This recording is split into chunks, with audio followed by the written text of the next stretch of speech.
One of the most exciting and dynamic aspects of Dragon Dice are the racial abilities. Greatly overhauled in 4.0, racial abilities are part of the full core rules of the game and will have a huge impact on how you build your armies, what terrains you're packing, and what race wins the Raddest of All Time award. Spoilers, it's Amazons. For the most part, every race has 2 racial abilities, and each of those are only active when a unit shares a color with the terrain that it is presently at.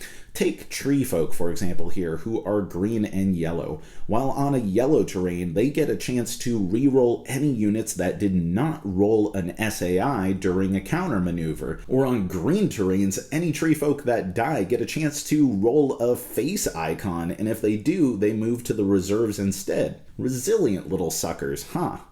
But what about black, you may ask? Well, black being tied to death magic, death metal, and deathly veils, it's all about the units in your dead unit area. Swamp Stalkers, being green and black, have their normal ability active on green terrains where they can count maneuver results as if they were saves, but they also have a black power called Mutate, which allows them to convert units in their opponent's reserve into Swamp Stalkers to join your cause, effectively killing their units and resurrecting yours. The number of units in your opponent's reserve that can be targeted is based on the number of Swamp Stalker units in your dead unit area, up to a maximum of 2. Furthermore, some racial abilities amplify based on army size, so in bigger games, our Swamp Stalkers could target 4 or even 6 units to mutate.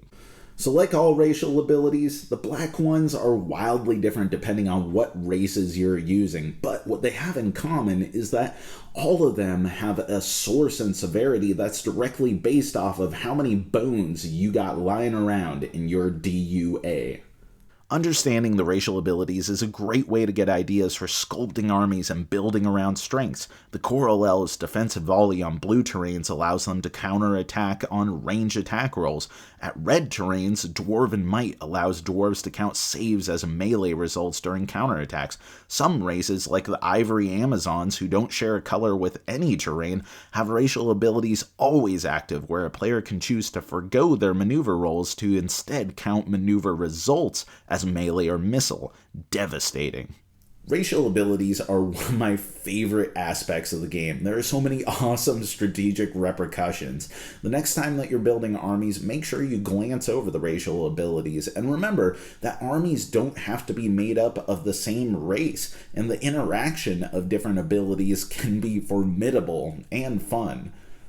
Oh, and one last thing, these racial abilities, if you are playing with the advanced rule minor terrains, the color on the minor terrains your armies control counts for racial ability purposes, meaning that if you're stuck at your opponent's dumb mountain, your pharaoh can bring a hot flatland minor terrain and rock them racial abilities to their heart's content. And deadlands? Yeah, controlling these black beauties count as extra dead units for your black racial ability purposes. It's a good thing that minor terrains will be covered in the next video. Let us know if you have any questions on anything we covered today or suggestions for some topics you'd like to see in a future video in the comments below. If you enjoyed this video, we have all kinds of other reviews, interviews, and recommendations via writing, podcast, and video here on our channel and website cardboardherald.com. Our content is audience supported, so if you want to show your support, please visit our Patreon. Thank you so much for watching. This has been the Cardboard Herald.